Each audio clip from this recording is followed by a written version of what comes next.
and let's watch the video together. And I want you to tell me if you think this is a good answer and a good reason for why Catholics pray to the Virgin Mary. Tell me if this is a good reason or if it's a bad reason. If it's a good reason, tell me why. If it's a bad reason, tell me why. Okay, let's watch it together. It's only 1 minute long. Why do Catholics pray to Mary? Look at it this way. I'm a priest, right? So people often ask me to help with lots of different things. They email, they call, they text, but sometimes I get busy and I fall behind on requests. So you know what people do? If I'm not responding, they call my mom. They call my mom, then she calls me and says, "Hey, so and so has been trying to reach out to you. Can you please get back to them?" And you bet I get back to them right away. Sometimes the fastest way to the Son is through the mother. And there's something beautiful about that. God chose to become a baby. He became part of a family. He had a real mother. That's the basis of Christianity. So why would we think it would be so different for Jesus and Mary? Sometimes the fastest way to the Son is through the mother. Praying to Mary makes all the sense in the world. Hope you found that helpful. Follow for more. Okay, so like I said, it was a pretty short video. Now, as you can suspect, there's going to be some difficulties here um, with what he is saying, especially if you consider it. Um, well, let me just say this before we actually look at what the Protestants are saying in their objection. The claim essentially is this: that Catholics pray to Mary. I suppose he's saying one of the reasons why, not the only reason, Catholics pray to Mary is because it's quicker to get a hold of Jesus if you go through Mary. That's the claim. It's quicker to reach Jesus by going through Mary than directly praying to Jesus. Now, that's the premise there. That's the basis of the argument. Is there perhaps a flaw in that premise? Is there something faulty there? Is it the case that Jesus is incredibly busy and he may not get to your prayers unless you make it really urgent by going to Mary first, and then she'll bring it to his attention? Kind of like you got a situation where you're trying to get in touch with this businessman, and so the best way to do it is to like be really good friends with the secretary, because the secretary can go straight to the guy and tell him, hey, you need to answer this call back real quick. Like, that's kind of the argument here. um and I don't know if this is theologically sound. I think that this is perhaps a really, really flawed analogy.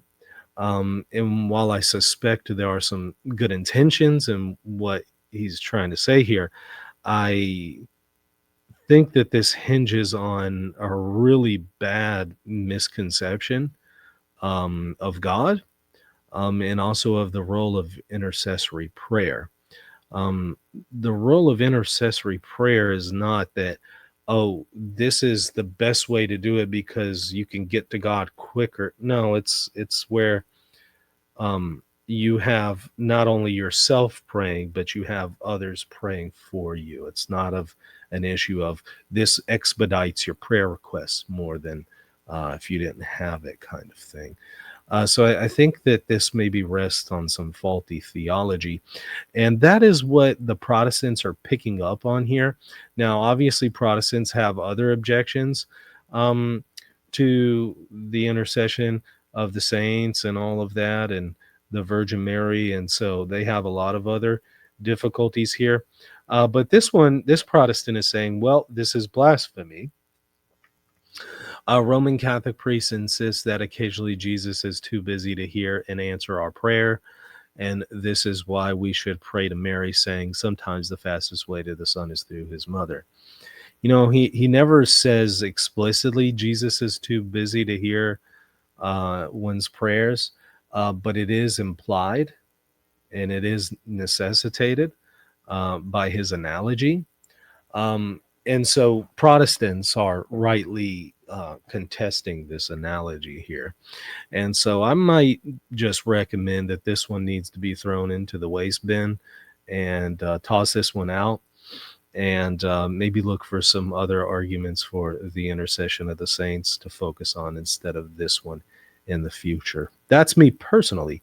Maybe y'all disagree though. Maybe y'all think that Jesus is too busy to answer people's prayers, and we'll maybe kind of get to them through an urgent request um, at the prompting of his mother. If that's the case, hey, let me know. I would like to know how many people actually maintain this position. I didn't know that anybody actually held to this perspective, but it actually might be something that people hold to. So I'd like to know, is this kind of a thing? Certainly put your answer there in the comment section. I would love to hear from you. Are you ready to deepen your faith and sharpen your understanding of theology? Welcome to the Center for Theological Research, your gateway to transformative learning. At CTR, you will find in-depth courses designed to equip you with the tools to grow in your understanding of the faith. Explore courses like the 7 Ecumenical Councils and uncover the foundational truths that shape Christianity. Master the ability to determine the level of a doctrine in the Theological Notes course. And in the Logical Fallacies and Apologetics course, you'll learn to spot the logical errors often encountered in non-Catholic apologetics content. Also, check out the ebooks that are available to you for free. Start your journey today. Visit ctresearch.org and take the next step in your faith formation.